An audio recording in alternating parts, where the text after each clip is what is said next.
आज की कहानी कितनी ज़मीन।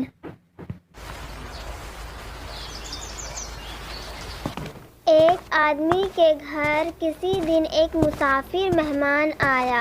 रात के समय बातों ही बातों में मुसाफिर ने कहा, यहाँ से कुछ दूर एक गांव है जहाँ पर ज़मीन इतनी सस्ती है कि मानो मुफ्त ही मिलती हो।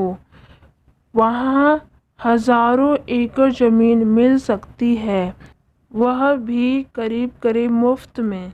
उस आदमी का लोभ जग गया।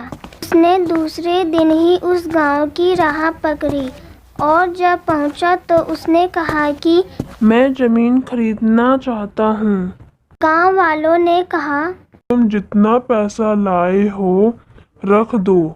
ज़मीन खरीदने का तरीका यह है कि कल सुबह सूरज उगने से पहले तुम निकल पड़ना और शाम के सूरज के अस्त होने तक जितनी ज़मीन तुम घेर सकोगे वह तुम्हारी होगी। वह आदमी रात भर सो न सका, योजनाएं बनाता रहा कि कितनी ज़मीन घेर लूं।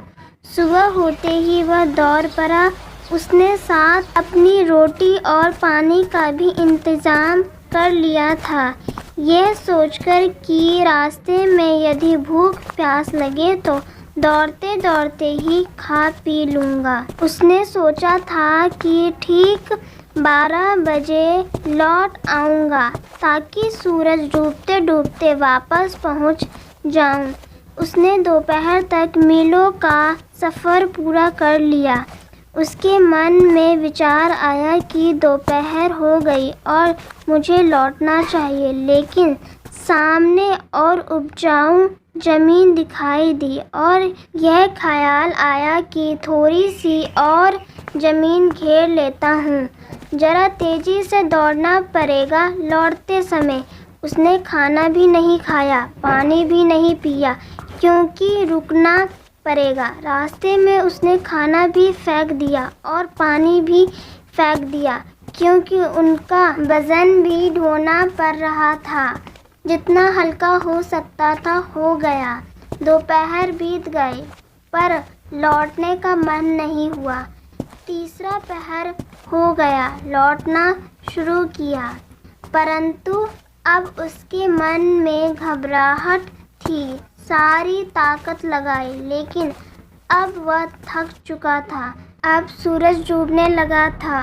वह गांव के करीब पहुंचने लगा था और उसे लोग दिखाई पड़ने लगे।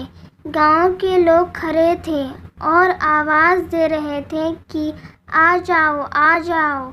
उसने दौड़ने में आखिरी दम लगा दिया। सूरज डूबने लगा। इधर सूरज डूब रहा था, उधर वह गांव की तरफ भाग रहा था। सूरज डूबते डूबते वह आदमी गिर पड़ा। सूरज डूब गया और वह थककर बेहोश हो गया। वहाँ मौजूद लोग हंसे और वह आपस में बातें करने लगे कि अब तक ऐसा एक भी आदमी नहीं आया जो यह ज़मीन का मालिक बन पाया हो। अगर आपको हमारी ये कहानी पसंद आई हो तो प्लीज़ हमारे चैनल को लाइक, शेयर एंड सब्सक्राइब कीजिए। Thanks for watching.